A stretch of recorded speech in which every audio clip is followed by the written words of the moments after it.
C'est sa première pour le compte de Romuald Maurice qui l'a confié à Gabi Gelormini. On va voir, je ne sais pas s'il y a eu des changements de fait ou non sur le cheval. On va voir si le changement d'environnement lui convient. Ça peut marcher parfois, l'effet de surprise. Maintenant, c'est vraiment un cheval délicat. Il part en deuxième ligne sur un 2100 mètres autostart. Il va être un peu au milieu de tout le monde. Donc c'est difficile de prévoir son comportement.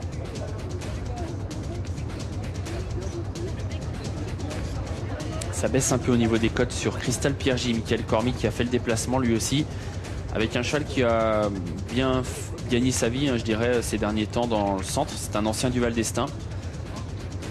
Ses lignes dans le centre sont correctes sans plus, je dirais.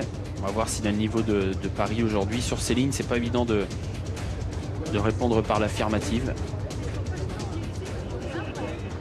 Mais la réponse, on l'aura dans quelques instants, puisque les chevaux sont en train de se placer au fond de l'hippodrome.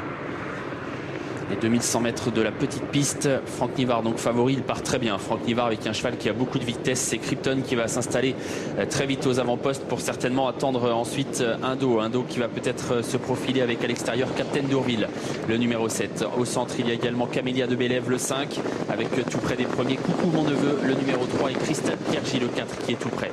Cool Buissonnet qui avait le numéro 9 derrière l'autostart est en épaisseur. Il va essayer de se rapprocher pour se rabattre. Quant à Captain Bleu, l'un des chevaux en vue, il partait en deuxième ligne et se retrouve parmi les derniers. Sortie du premier tournant bientôt. Captain d'Urville a relayé Krypton, mais Franck Nivard n'était pas satisfait de son dos.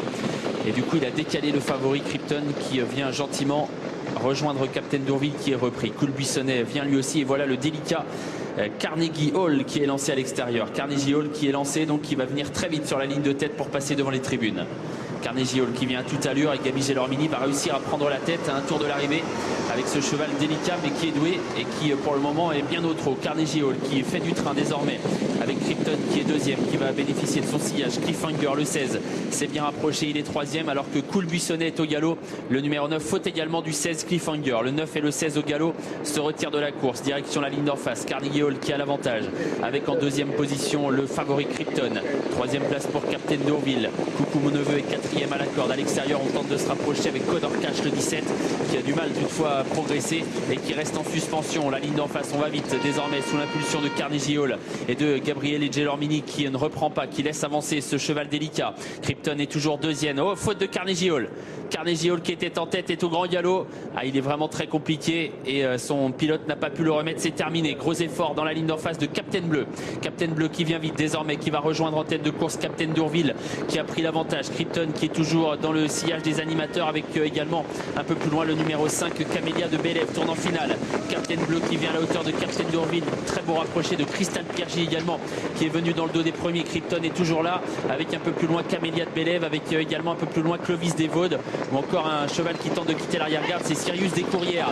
Mi-tournant final, Captain Bleu qui a fait un gros effort dans la ligne d'en face, qui tente de le prolonger avec à la corde Captain d'Urville qui est toujours bien en course. Crystal Piergi également qui est décalé tout comme Sirius Descourrières. La ligne droite finale, Captain d'Urville qui essaye de repartir à la corde sous l'attaque de Crystal Piergi qui est lancé au centre. Crystal Piergi qui vient très vite, qui prend l'avantage d'un seul coup sur Captain d'Urville. Krypton qui lutte pour les places. Crystal Piergi, le numéro 4 qui sprinte bien et qui s'impose.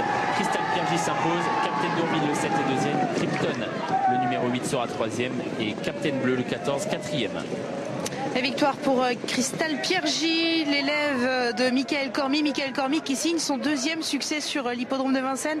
Le dernier remontait au 12 avril 96. Il s'impose facilement donc au sulky de Crystal Piergi. Deuxième place pour le 7 Captain d'Urville. Troisième place pour le 8 Krypton. Et la quatrième pour le 14 Captain Bleu. 4, 7, 8 et 14. C'est donc l'arrivée provisoire de notre première course, Laurent. Ça mérite une interview, une victoire comme ça après quelques